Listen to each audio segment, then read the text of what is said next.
Ahí estamos. Bueno, ahora sí, formalmente, Dios los bendiga a todos. Eh, ya estamos comenzando nuestra séptima clase. Eh, nos tocaría estar reflexionando sobre hacia dónde va la antropología cultural como ciencia. Ustedes vieron el video, seguramente tienen las lecturas. Pero bueno, antes de avanzar, no sé si de lo visto hasta este momento, de las tareas o de los cuestionarios o del trabajo final, tienen alguna pregunta o duda que quieran hacer. Ya nosotros vamos a estar terminando, aunque parezca mentira. Vieron, no hay mal que dure 100 años. El martes que viene vamos a estar terminando esta materia y después tendrán una semana adicional para en ese transcurso entregarme el trabajo final y que yo pueda evaluar y, y mandar las notas a la universidad, a Estela. Tengan en cuenta, como habíamos dicho y como está en el sílabus, que el trabajo representa el 30% de la nota final. Así que, en definitiva, es el mayor porcentaje de la nota que ustedes van a recibir. No sé si tienen alguna duda o consulta hasta aquí de todo esto. ¿No? ¿Está todo claro? ¿Cómo les resultaron las lecturas? ¿Eran llevaderas, complicadas, simples? ¿Se entendía los conceptos generales? O a veces uno manda cosas a leer acostumbrado a la temática y no todo el mundo está acostumbrado a leer del mismo tema y capaz que les cuesta, pero les resultó bien, supongo. Sí, habían unos donde a mí sí se me complicaba entender poquito más, pero otras más llevaderas, pero Ok, pero bien. bueno. Silvia, Yo sí, creo que la primera, oh, sorry. sí, dime. Ah, Pastor, yo tenía, a mí sí me costó un poco lo de las lecturas porque eh, básicamente toda la clase para mí ha sido muy importante porque eh, creo que dio mucho sentido a todo lo que mi cambio, mi vida mismo, toda la clase ha hablado personalmente a mí y me parece realmente interesante, no solo estoy no solamente como cristiana, sino como social worker, Ujú, que es lo que hasta sí. donde estoy apuntando y realmente creo que por eso ha sido muy interesante. Y con las lecturas, a mí personalmente sí, sí me ha costado porque creo que en los últimos años yo personalmente me he acostumbrado a enfocarme a leer libros sobre el Espíritu Santo, la evangelización, y esto sí, realmente lo he aprendido, me ha costado, me ha tocado leer dos, tres veces porque incluso Ujú, algunas terminologías no la he entendido. Y la pregunta que yo tenía, Pastor, era sobre el trabajo final. sí. Como usted nos explicó, son seis Un mínimo de 6 páginas, carillas o páginas, sí. así es. Pero mi pregunta era sobre, porque lo que hacemos ahora es una carilla de un pequeño resumen de lo que Ujú, hemos leído, ¿no es sí, cierto? correcto, sí. Entonces, ¿el trabajo es sobre los videos, sobre lo que usted nos ha enseñado o es una combinación de las cosas? Es Porque, una combinación. Ustedes van a agarrar el sílabus, van a ver las 8 unidades. Cada una de esas unidades está el video de la clase y la lectura. ujú, De la lectura ujú, ustedes ya hicieron un pequeño resumen que es el que más mandan y suben a la plataforma. Entonces ustedes, tema por tema, el tema de la unidad uno de la unidad 2 van a destacar en un par de renglones lo que le pareció más importante, lo que no les gustó, lo que están de acuerdo o no están de acuerdo, como para hacer todo el recorrido, ¿sí? Y al final, lo que ustedes van a tener que escribir es, bueno, en virtud de todo esto, y de todo lo que me pareció bueno, malo, aceptable, no aceptable, útil o no útil, esta materia a mí vino a contribuirme en tal y cual cosa. Me parece que me ujú, puede ayudar a hacer tal y cual cosa. O, no sé, si tuviera que volver a cursarla, no la cursaría, ¿sí? Ahí ujú. ustedes tienen que hacer un análisis de para qué les sirvió y cómo piensan que lo pueden usar. Eh, dicho sea de paso, los que están haciendo trabajo social o social work, seguramente lo van a ver en otras materias, pero ustedes habrán visto, si alguien hizo sociología fundamentalmente, o acá algo se menciona en antropología, que son dos ciencias que trabajan con metodología. ¿Sí? Cuando un antropólogo va al campo, cuando un sociólogo va al campo, para conocer, ¿sí?, sobre la cultura o lo que pasa en la realidad, tiene que trabajar con la gente.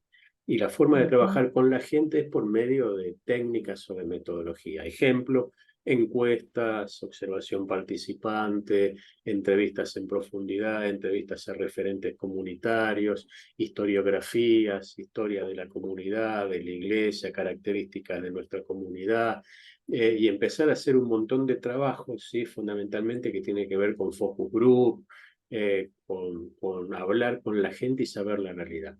Si la iglesia, por ejemplo, para la parte de acción social de la iglesia, si ustedes como algunos están haciendo trabajo social, pudiera utilizar esa metodología antes, por ejemplo, de implementar un programa comunitario, sería mucho más, en primer lugar, eficiente, porque ustedes sabrían la gente que rodea la iglesia qué necesidad tiene.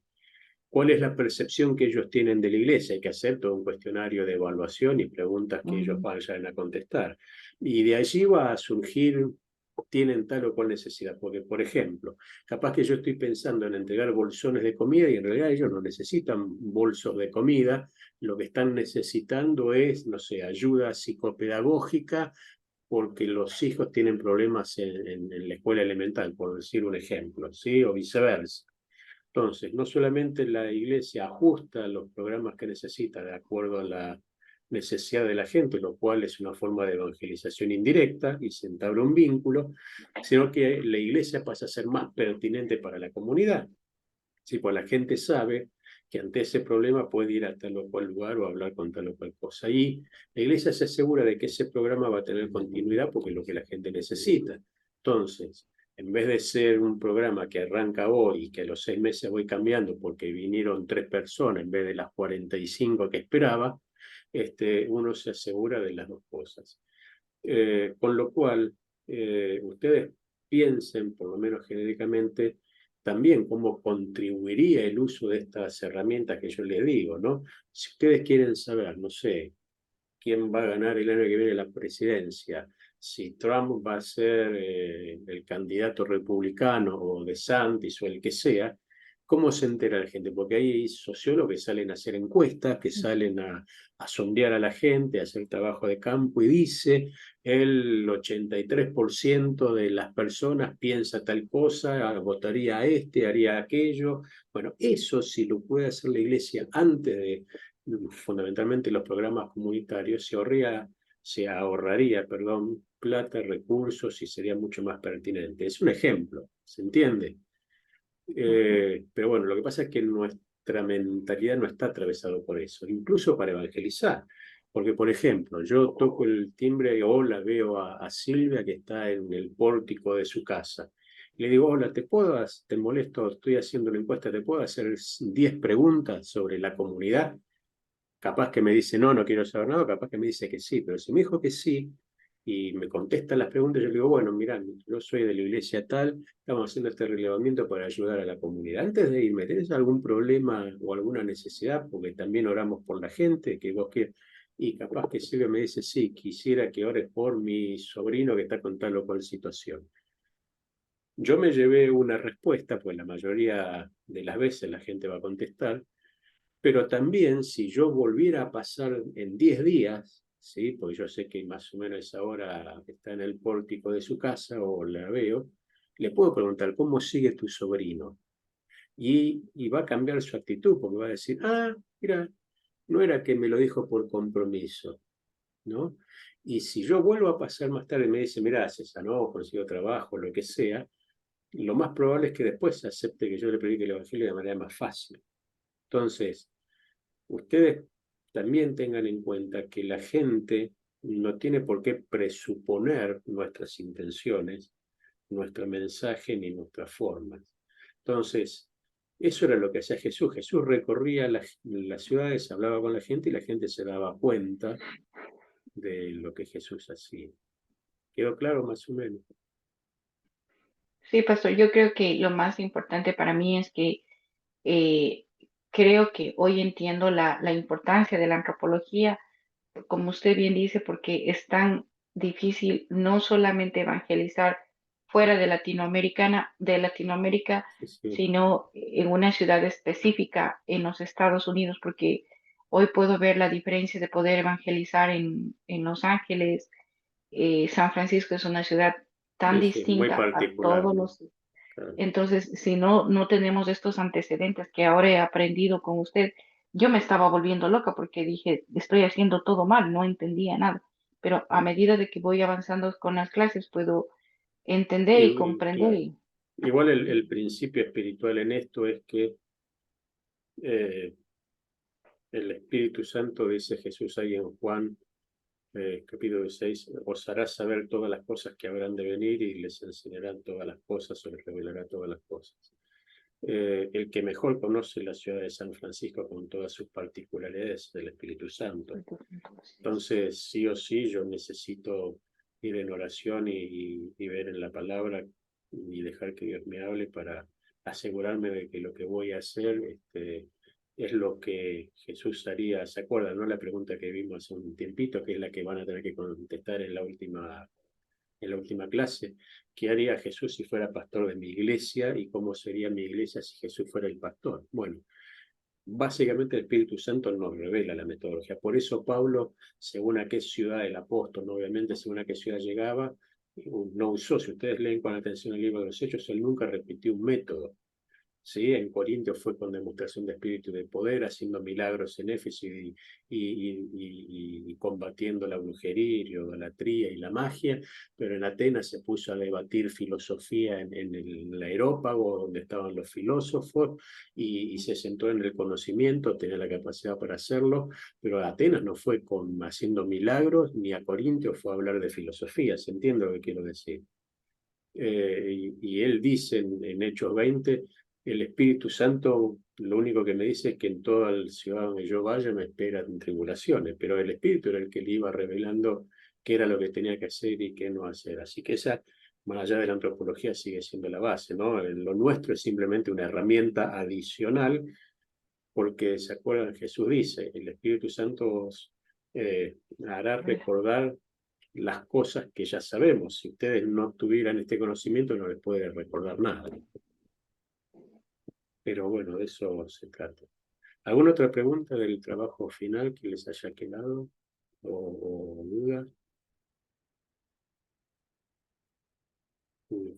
Bueno, tengan en cuenta, les destaco simplemente un par de cosas simples, importantes, que como ustedes vieron, el hombre es una unidad multidimensional, ¿no? Y la iglesia tiene que ver al hombre de esa manera. No es solamente espíritu, no es solamente cuerpo y no es solamente alma, ¿sí?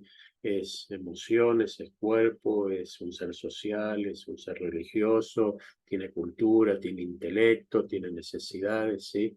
Con lo cual el mensaje de la iglesia, no solo la predicación del pastor, el mensaje de la iglesia como forma de servicio a la comunidad tiene que atender cada una de estas áreas de las personas. Por eso también la antropología como ciencia, obviamente las ciencias sociales se ven abrumadas por un montón de cambios sociales que ustedes ya vieron, de la hipermodernidad, de la relativización de todas las cosas, de las características del hombre atravesados por la tecnología. Entonces, también la antropología como ciencia está intensificando las áreas de trabajo, está empezando a haber énfasis, especialidades que antes quizá pasaban desapercibidas, pero hoy hay antropólogos que se dedican a estudiar cuestiones muy puntuales y concretas. Es como la medicina. Está el traumatólogo, pero está el médico que se dedica a los huesos de la mano, y está el cirujano de mano, que no es el mismo que opera la rodilla, ¿sí? Empieza a combinar datos, a combinar expertise de otras ciencias, porque sabe que sola no puede resolverlo, y empieza a aplicar principios de manera diferentes. Bueno, nosotros deberíamos tener en cuenta esas premisas también en la iglesia, ¿sí? El hombre hoy tiende al aislamiento, a una espiritualidad que él puede armar, al evento, al show, a las cosas pasajeras, y la iglesia tiene que dar respuesta al hombre multidimensional, porque generalmente nos centramos en la parte espiritual, ¿sí? Y está bien porque es lo más importante, pero el hombre tiene muchas más necesidades que simplemente el desarrollo de su vida espiritual. Entonces, a ver, como yo les dije, y seguramente les pasa a ustedes pueden tener el mejor pastor y el mejor predicador. Predicó el domingo y durante la semana se acordarán del sermón, y quizá después de 30 años, si yo les pregunto a ustedes, ¿cuál es el mensaje que más te impactó de tu pastor? Se acordarán de uno o dos, pero no se van a acordar de los 834 mensajes que él predicó. Es imposible. Lo que sí se van a acordar siempre es cómo la iglesia los trató, cómo los recibió cuando llegaron, quiénes estuvieron a su lado cuando tuvieron un problema, qué hizo la iglesia cuando ustedes tuvieron una dificultad y cómo los ayudó o no los ayudó, en quién pudieron recurrir y a quién no, con lo cual todo lo que se transforma en experiencia cotidiana, práctica, es lo que la gente termina almacenando si este fuera un lenguaje informático en su disco rígido. ¿Sí? Nadie se acuerda el mensaje del 8 de agosto de 1993. Eso no existe. Pero la gente se acuerda cómo la iglesia me trató cuando yo llegué y cuando tuve problemas, lo que la gente hizo por mí o no hizo por mí y por eso me fui. ¿Sí? Entonces, como decíamos la otra vez, hay mucha gente que ya no se congrega porque se acostumbró con la pandemia y no volvió, y capaz que uno estuvo orando y trabajando 6 meses y la persona regresa, y cuando viene, no sé, un hermano súper espiritual en la puerta de la iglesia, le dice, era hora de que vinieras, todo este tiempo, ¿dónde estuviste? Y arruinó el trabajo de 6 meses en 2 minutos. ¿Sí? Entonces, ese tipo de cuestiones, de detalles, porque vamos a ser sinceros, uno se sienta en la sala de su casa, agarra el control remoto de su televisión, va a YouTube y elige al mejor predicador que conoce, ¿sí? Hasta le pueden predicar en cualquier idioma, y escucha el conjunto musical que más le gusta y dimensionado como si fuera un festival. Con lo cual, ¿qué es lo que hace que yo quiera ir a la iglesia y me sienta bien en la iglesia? Si todo lo demás lo tengo de reemplazo. Bueno, eso lo percibimos y nos damos cuenta cuando relevamos la opinión de la gente, hablamos con las personas y creamos un ambiente para aceptar incondicionalmente a todas las personas. ¿Alguna duda? ¿No? Bueno. Se les bendiga, buenas noches, pastor. Sí, ¿cómo estás? Dios te bendiga. Disculpe. Dime. No, por favor. Mire, de lo que estábamos, hoy estuve escuchando el video de la Sí, clase sí, y me gustaría por favor que se adentrara un poquito más en la información sobre el postdenominacionalismo.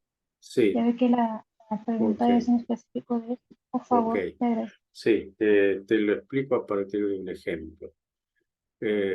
Cuando alguno de nosotros hace 20 años atrás, por ejemplo, entraba a una iglesia, sabía por la forma de culto, por las palabras que usaban, si oraban o no por sanidad, si reprendían o no demonios y un montón de otras cosas.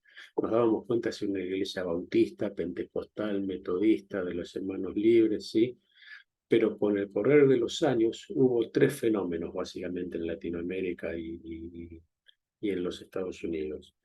Transversalidad litúrgica, esto es, las iglesias, más allá de las denominaciones y de las filiaciones incluso culturales en cada uno de nuestros países, ¿sí?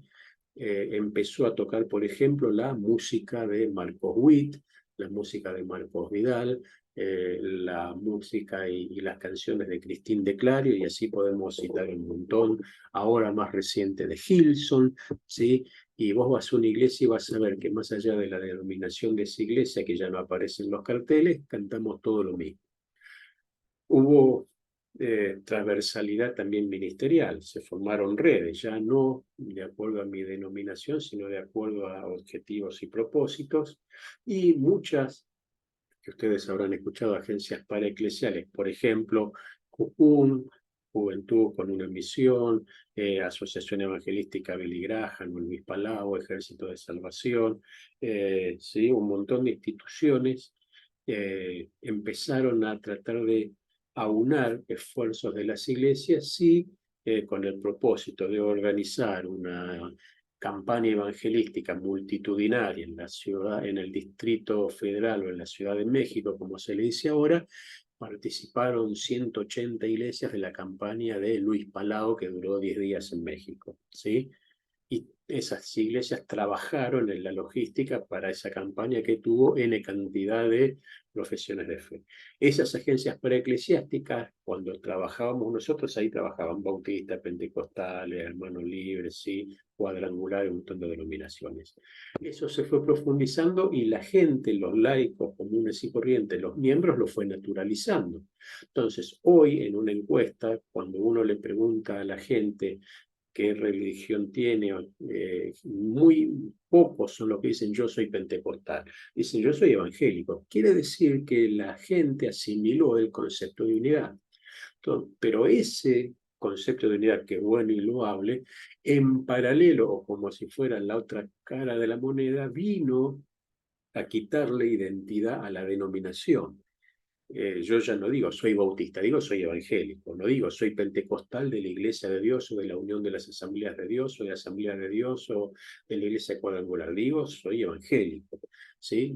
No digo soy, no sé, bautista del norte, del sur, digo soy evangélico.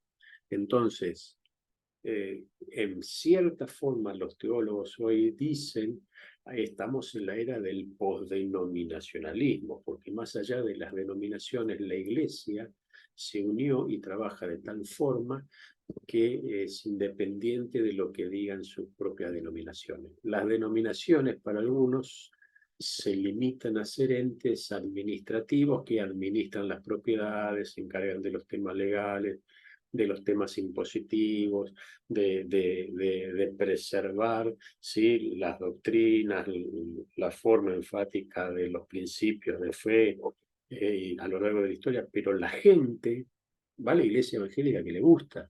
Y si se siente bien en la iglesia de Hillsong, va de Hillsong. Y si se siente bien con Dante Gebel, va con Dante de Gebel. Y nadie llega a la iglesia de Dante Gebel y le dice, hola, ¿vos de qué denominación de esta iglesia? ¿De qué denominación es? Digo lo que yo conozco de acá, no conozco California ni Texas como para saber. O llega a la iglesia, no sé, de tal o cual, y va ahí porque le gusta, pero la gente no dice, che, pará, ¿de qué denominación son? O sea, a eso se le llama postdenominacionalismo. No sé si quedó claro. Ah, sí, es que sabe que, mire, yo crecí en una iglesia bautista Sí, y cuando llegué aquí a la iglesia donde estamos es de Asambleas de Dios. sí. Y cuando Ok. hay personas que me han dicho, oye, ¿qué denominación es? Y yo me quedo así como que digo, pues es que uno, pues ahí de revuelto Ujú. ahí, ¿verdad? Pero como he visto también en los anuncios de las iglesias, ya no ponen las denominaciones, solamente ponen un nombre. No, ponen o iglesia, y las iglesias, por ejemplo, no es primera iglesia bautista de tal, algunas sí, pero tradicionalmente ya no aparece el nombre bautista o de la iglesia de Dios o asamblea de Dios en el cartel de la iglesia. Ahora, ustedes Exacto. piensen que esto funcionaba así en la época de la iglesia primitiva, ¿no? Si bien Pablo lo dice, están los de Apolo, los de Pablo, los de Pedro, ¿sí? Pero la iglesia no tenía denominaciones ni categorías, ni siquiera católicos, protestantes, no existían.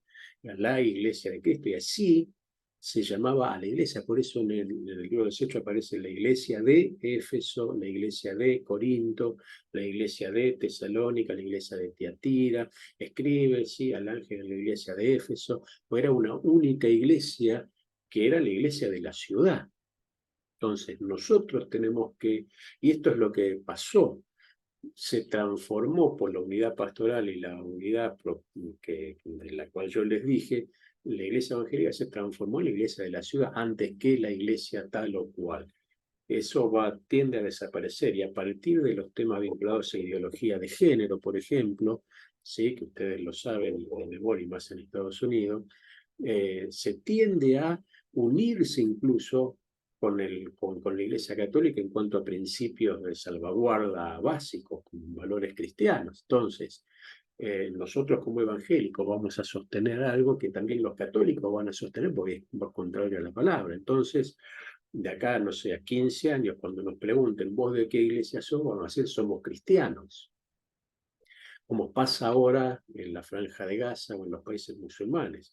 Si ustedes hoy fueran un país musulmán, preferentemente, primero que estarían perseguidos. Y lo segundo es que cuando ustedes encuentran a alguien que es cristiano, no le preguntan, che, ¿de qué denominación sos? ¿Sos bautista, pentecostal? Y vas a orar junto con un ortodoxo, con un católico, con un judío mesiánico, con alguien que confiese y crea que Jesús es el Señor, Salvador. Si es ortodoxo, si es metodista, si es luterano, si es un sacerdote o es un pastor, es tu hermano en Cristo, punto. Porque la situación de contexto te lleva a eso. Pues capaz que vos terminás orando en el sótano de la casa de un sacerdote o de un ministro ortodoxo o de un pastor. Vos lo único que sabés es que confiesa a Jesucristo igual que vos. Y vas a la reunión de oración porque lo necesitas. Pero el contexto entonces termina determinando también en gran parte la mecánica litúrgica. Bueno, a eso llamo yo podenominacionalismo. ¿Alguna otra Muchas gracias. cuestión? No. Sí, ¿Alguna porque otra lo que estaba viendo pregunta? en el video era Sí, precisamente que hace 30 años está surgiendo este cambio. Iba a haber más cambios, es lo que estaba escuchando en el video. sí, y es así, ¿no? A ver, ejemplo, ni siquiera tiene que ser cristianos, ¿no?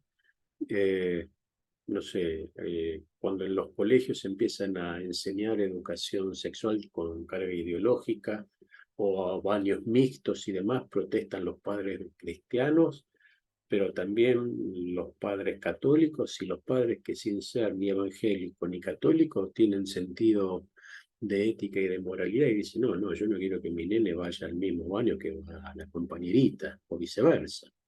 Y vos le preguntás y no se siente religioso, ¿sí? O sea, pero está apoyando un principio de valor y hay otros que no. Yo escuchaba hace poco en un estado americano, no sé si en Montana o en Utah, que una asociación de padres le hizo, se presentó ante un juez y con la excusa de que no quería que se le enseñe principios cristianos en la escuela a sus hijos y el juez aprobó que no se enseñe la Biblia ni que se pueda llevar la Biblia. Como hay colegios que promueven formación satánica, porque son satanistas que están profesando libremente su culto. Entonces, hay de todo, ¿sí? El tema es saber reconocerlo, pero se tiende a algo diferente. Sí, sí, aparece en la ciudad de San Francisco, abren la primera iglesia satanista H, lo más probable es que todos los pastores de la iglesia se junten a orar independientemente de la denominación que sea. ¿Sí? Wow. Muy bien, muchas gracias. Bueno, jóvenes, estudien, vayan pensando en el trabajo final y ya la semana que viene tenemos la última clase, estamos llegando al final, así que espero que les haya servido todo esto. ¿Hay alguna pregunta final? Si no, nos vamos despidiendo.